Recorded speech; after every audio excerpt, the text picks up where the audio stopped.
Salam, hər vaxtınız xeyir olsun, dəyərli müəllimlər və müəllim olmağa hazırlaşan namizədlər. Mən sizin hər birinizi təbrik eləmək istəyirəm. Deyəcəksiniz ki, ay müəllimə, nə təbrik? Çərçivə sənədi çıxıb biz həyəcanlı, təşvişli, sən də bizi təbrik edirsən. Yox, təbrikə dəyər. Niyə dəyər? Çünki ən azından bu çərçivə sənədi fevral-mart ayında deyil də, indi təqdim olunub. Buna da şükür, bir xeyli vaxtımız var, belə deyək. Və buradan mən üzümü tuturam həyəcanlanan, təşviş keçirən müəllimlərə. Dəyərli müəllimlər, inanın ki, həyəcanlanmağa, təşviş keçirməyə ehtiyac yoxdur. Niyə? Çünki sizin hədəfiniz bəllidir. Siz hədəfinizə çatmaq üçün doğru yolu seçmisiniz və o hədəfə çatmaq üçün addımlayırsınız. Və əlbəttə ki, hədəfə çatmaq üçün çıxdığınız yolda bir bələdçi lazımdır sizə. O bələdçini seçmisiniz. Eləmi? Zaur müəllim. Baxın, hədəfiniz bəlli, çıxdığınız yol doğru, bələdçiniz ustad. Niyə qorxmalısınız ki? Niyə həyəcanlanmalısınız ki? O zaman qorxardınız və həyəcanlanardınız ki, siz əmin əllərdə deyildiniz. Siz çox doğru seçim eləmişsiniz, əmin əllərdəsiniz. Zaur müəllim necə ki, indiyə qədər sizə hər bir mövzunu ən incə detalına qədər izah eləyib, indən sonra da eləyəcək. Necə ki, Zaur müəllim hər bir mövzuya dair bir deyil, bir neçə sınaq təqdim eləyib, indən sonra da təqdim eləyəcək. Yenə də həmin gözəl izahları dinləyərək, həmin mükəmməl sınaqları işləyərək hədəfə doğru irəliləməyə davam edəcəksiniz. Nə var burada həyəcanlanmalı? Sizin bacara bilməyəcəyiniz heç nə yoxdur. Bunu unutmayın. Yaxşımı? İndi baxacağıq MİQ çərçivə sənədinə. Mən ekrana həm 2026-cı ilin, baxın burada 2026-dır, həm də 2025-ci ilin çərçivə sənədini yerləşdirmişəm ki, müqayisəli şəkildə baxaq. Baxaq birinci 2026-cı ilin deməli, ibtidai Azərbaycan dili çərçivə sənədində təqdim olunan məzmun sahələrinə. Birinci məzmun sahəmiz oxudur. Oxu məzmun sahəsi üzrə 8 sual təqdim olunacaq. Oxu nədir? Oxu mətn üzrə iş deməkdir. Baxın, eynən ötən ildə belə olub. Mətn üzərində iş. Oxu deyəndə bizim oxuyub anlamamız, yəni mətnlə necə işləyirik? Mətnlə işləməyi bacarırıqmı? Mətndə oxuduğumuzu anlayırıqmı? Baxın, bu yoxlanılır. Mətn üzrə işdə sizə mətnin strukturunun müəyyənləşdirilməsi istiqamətində sual təqdim olunacaq. Dəfələrlə bu cür test işləmişsiniz. Zaur müəllimin demək olar ki, bütün mətn sınaqlarında bir sual struktur sualıdır. Çünki mətnin strukturla bağlı sual olmazsa olmaz sualdır. Nədir struktur? Abzasların müəyyənləşdirilməsi. Daha çox abzaslarla bağlı olan sualdır. Və yaxud da ki, mətndə cümlənin biri səhv verilir, yeri səhv verilir. Deyir ki, məsələn, 3-cü cümlədə verilmiş, 3-cü abzasa daha doğru verilmiş bir cümlənin yeri doğru deyil, onu doğru abzasa yerləşdir. Baxırsınız ki, 3-cü abzasda verilmiş cümlə əslində 1-ci abzasda olmalıdır. Yerləşdirirsiniz 1-ci abzasa. Və yaxud da ki, mətni bütöv verir. Deyir ki, bu mətnin abzaslara bölünməsinə ehtiyac var. Siz həmin mətni abzaslara bölürsünüz. Və yaxud da ki, abzasların yeri yanlış verilir, dəyişik verilir. Deyir ki, düzgün ardıcılıqla qruplaşdır. Yəni, bu qədər sadə. Struktur sualı budur. Mətnin strukturu onun quruluşu ilə bağlı sualdır. Yaxşımı? Onsuz da bu var idi. Yəni, dəyişiklik deyil. Keçən də var idi, ondan qabaqki də var idi və mətnlə bağlı suallarda olmazsa olmaz sualdır. Mütləq sizin bir sualınız mətnin strukturuna bağlı sualdır. 2. Səbəb-nəticə əlaqəsinin müəyyənləşdirilməsi olduqca rahatdır. Belə ki, mətndə sizə bir hadisə verilir. O hadisənin səbəbi və nəticəsi mətndə gözünüzün qarşısında olur. Sadəcə olaraq əlaqələndirmə aparmalısınız, məntiqi təfəkkürünüzü işə salmalısınız. Bəzən inanın ki, o məntiqi təfəkkürə ehtiyac qalmır, baxan kimi cavabı tapmaq olur. Səbəb nəticəni də bilirik. İdeyanın müəyyənləşdirilməsi, baxın, müəllimlərin böyük əksəriyyəti burada problem yaşayır. İnanın, bu da çətin deyil. Mənim sizə tövsiyəm nədir? Mətn işləyərkən hər şeyi unudun. Hər şeyi unudun. Sadəcə və sadəcə mətnə köklənin. Hər qayğınızı, hər probleminizi unudun. İnanın, siz tam diqqətlə oxusanız o mətni, inanın ki, doğru cavabı tapacaqsınız. Bir o qədər də çətin mətnlər olmur. Bu ilin, yəni 2025-ci ilin MİQ imtahanında o qədər də çətin mətnlər olmadı. Gəlin, insafla danışaq. Bəli, 2024-də dəhşətül vəhşət idi, ancaq 2025-də belə olmadı. İdeyanın müəyyənləşdirməsi istiqamətində bu cür sual verilir ki, mətn verilir, həmin mətnin məzmunu ilə bağlı müəyyən aforizmlər və ya hikmətli sözlər verilir. Deyir ki, verilən cümlələrdən hansı mətnin məzmunundan daha sıx bağlıdır və yaxud da ki, verilənlərdən hansı mətnin ideyası ola bilər. Baxın, bu istiqamətdə verilir. Problem və həll yolunun müəyyənləşdirilməsi. Bəzən belə sual olur ki, mətndən bağlı. Mətndə təqdim olunmuş problemi müəyyənləşdir və sual edir ki, bu problemin həll yolu mətndə verilmişdimi?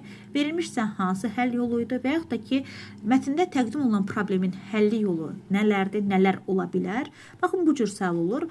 Yenə deyirəm, sadəcə fikrinizi mətnə yönləndirməli və mətndə təqdim olunan problemin nə olduğunu müəyyənləşdirməlisiniz birinci. Problemi müəyyənləşdirmək üçün nə edirik? Baxırıq ki, mətndə baxın nəyin həlli verilməyib və ya nəyin həlli verilməyə çalışır, hansı sual, hansı hadisə araşdırılır. Baxın, mətnin problemi məhz bu olur. Obrazların səciyyələndirilməsi əla, gözəl, amma təəssüflə qeyd etmək istəyirəm ki, bəzən müəllimlər burada da problem yaşayırlar. Çünki xarakteri müəyyənləşdirən xüsusiyyətlər var. Məsəl üçün, belə deyək də, novatordur və yaxud da ki, əzmkardır və yaxud da ki, rəhimdildir və yaxud da ki, təkəbbürlüdür. Bəzən təəssüflə qeyd etmək istəyirəm ki, müəllimlər bu sözlərin mənasını düzgün uyğunlaşdıra bilmirlər. Məsələn, təəssübkeş sözünü mətndəki təqdim olan obraza uyğunlaşdıra bilmirlər. Görəsən bu təəssübkeşdir yoxsa deyil. Baxın, bu sualın cavabını doğru tapmaq üçün birinci bu cür sözlərin mənasını bilməlisiniz ki, obrazların səciyyəvi xüsusiyyətini təqdim edə biləsiniz. Yaxşımı? Sözün kontekstə uyğun mənası üzərində iş, yəni həqiqi məcazi məna və semantikası leksikologiya ilə bağlı məsələ. Leksikologiyanı yaxşı bilirsənsə, bunu da yaxşı yerinə yetirəcəksən. Yəni, bu sənin söz ehtiyatına baxan məsələdir. Çox rahat olur. Ədəbi dilin normalarının, yəni nitq mədəniyyətinin yoxlanması, yəni bəzən mətndə belə deyək də, yanlış bir cümlə verilir. Cümlə verir, onun daxilində uyğunsuz bir söz olur. Sən o uyğunsuz sözü daha uyğun bir sözlə əvəz eləməlisən. Məsələn, deyir ki, ən sadə cümləni deyəcəm. Deyir ki, radioda uşaqlar üçün maraqlı bir veriliş göstərildi. Radioda veriliş göstərilə bilərmi? Xeyr. Televiziyada, o da ki, radio sən çıxarmalısan, əvəzən televiziya sözünü qoymalısan. Yaxşımı? Və yaxud da ki, belə verir ki, mətndə ədəbi dilin normalarını pozan cümlə hansı abzasda təqdim olunmuşdur? Baxın, birinci bəndən bu bəndi neyinir? Əlaqələndirir, inteqrasiya edir və bu cür sual təqdim edir sizə. Bu normalarla da bağlı məsələni bilirsənsə, bu mətn sualında çətinlik çəkməyəcəksən. Fikrin ümumiləşdirmə bacarığının yoxlanılması, bəli, təqdim olunur mətn, orada verilən fikirləri sən ümumiləşdirməlisən. Burada da müəyyən qədər çətinlik yaşayırlar, amma heç də çətinlik yaradacaq bir məsələ deyil. Açıq və sətraltı informasiyanın müəyyənləşdirilməsi nə deməkdir? Mətndə ifadə olunan əsas fikir nə idi? Və yaxud da ki, müəllif bu mətndə nəyi üst örtülü şəkildə çatdırmışdı? Nəyi deməyə çalışmışdı? Bəzən elə mətnlər olur ki, müəllif orada ifadə eləmək istədiyi fikri birbaşa ifadə eləmir.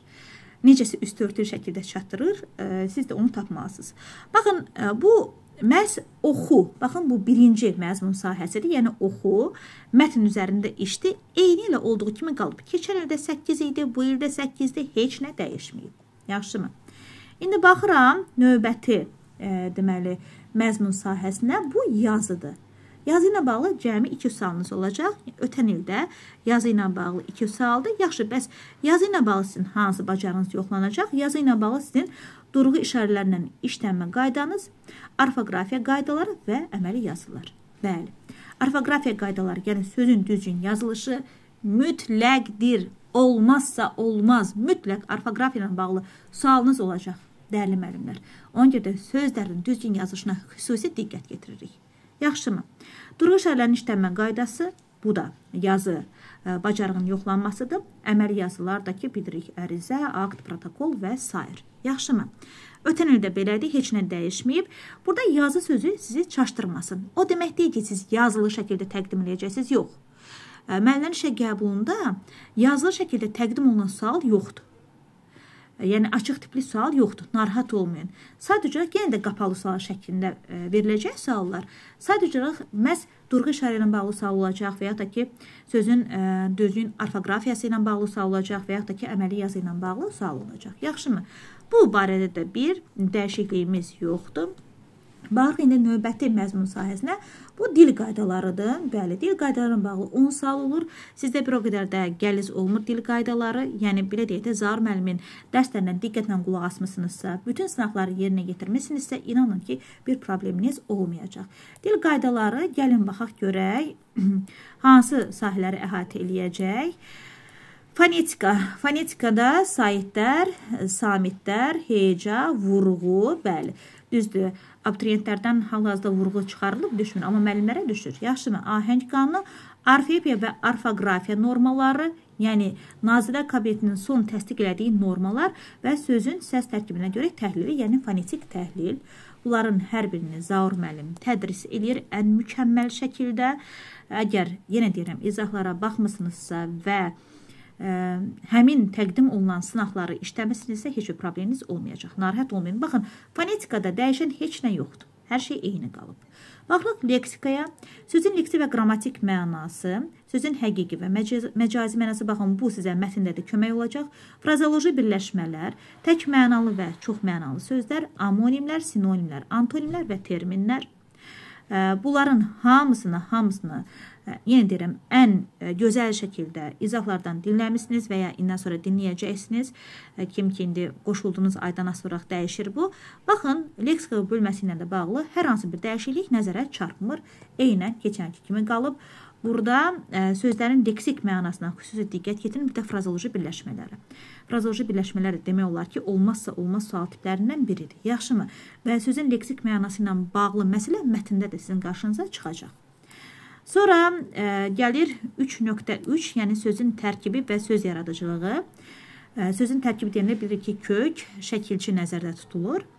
Deməli, sözün tərkibi, yəni deyirəm, kök, şəkilçi məsələsi, leksi və qrammatik şəkilçilər, sözün quruluşca növləri, eyni köklü sözlər, sözün başlanğıc forması eynən keçənlərdə olduğu kimi qalıb, dəyişən heç nə yoxdur. Bütün bunlar da ən mükəmməl şəkildə tədris olunur bizim kursda. Baxırıq morfologiyaya. Morfologiya bilir ki, nitq hissələrindən bağlı bölmədir. Baxın, isim və onun morfoloji xüsusiyyətləri, sifət onun morfoloji xüsusiyyətləri, say və onun morfoloji xüsusiyyətləri, əvəzlik və onun morfoloji xüsusiyyətləri, feil, zərf, əsas və köməkçilik hissələrinin fərqi, qoşma və onun morfoloji xüsusiyyətləri, bağlayıcı, ədat, modal sözlər və nida. Belə deyək də, bütün nitq hissələrlə bağlı, istər əsas olsun, istərsə də köməkçi nitq hissələr olsun, qarşınıza sual çıxa bilər. Bu il siz daha çox səhv eləmirəmsə, modal sözlərlə bağlı yoxlamışlar. Mən özüm olmamışım o imtahanı da, amma imtahanda iştirak edən müəllimlər hətta deyirlər ki, modal sözlərlə bağlı 2 sual var idi. Siz daha yaxşı bilərsiniz. Morfologiya bölməsində də hər hansı bir dəyişiklik yoxdur. Sintaksis bölməsində söz birləşmələri, mürəkkəb adlar, cümlənin məqsəd və intonasiyaya görə növləri, cümlənin baş və ikinci dərəcəli üzləri, sadə və mürəkkəb cümlənin fərqi yoxlanılacaq. Eynən keçən kimi qalıb, yəni heç bir dəyişiklik yoxdur, dəyərli müəllimlər. Bu qədər. Baxın, bu qədər. Nə var burada? Heç nə yoxdur. Siz bu mövzuların hər birinin detallı izahını alırsınız. Siz bu mövzuların hər birini ən mükəmməl şəkildə sizə bu mövzular təqdim olunur. Yenə deyirəm, həm izahı, həm sınağı, həm sınaq izahı. Nədir işiniz? Məqsədinizə doğru əmin addımlarla irəliləmək, məqsədinizdən tüklə demiş, vaz keçməmək, sonuna qədər çalışmaq. İnanın ki, siz ən doğru yoldasınız və mən sizi əmin edirəm ki, bu yolun sonunda qələbə qazanan məhz sizlər olacaqsınız.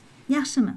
Uğurlar sizə, heç vaxt motivasiyadan düşməyin. Yəni, belə deyək də ümumiləşdirirəm, ibtidai sinifin Azərbaycan dili fəni üçün nəzər tutulmuş çərçivə sənətində ötən ildən bu ilə heç bir fərq yoxdur. Bu qədər diqqətiniz üçün təşəkkürlər.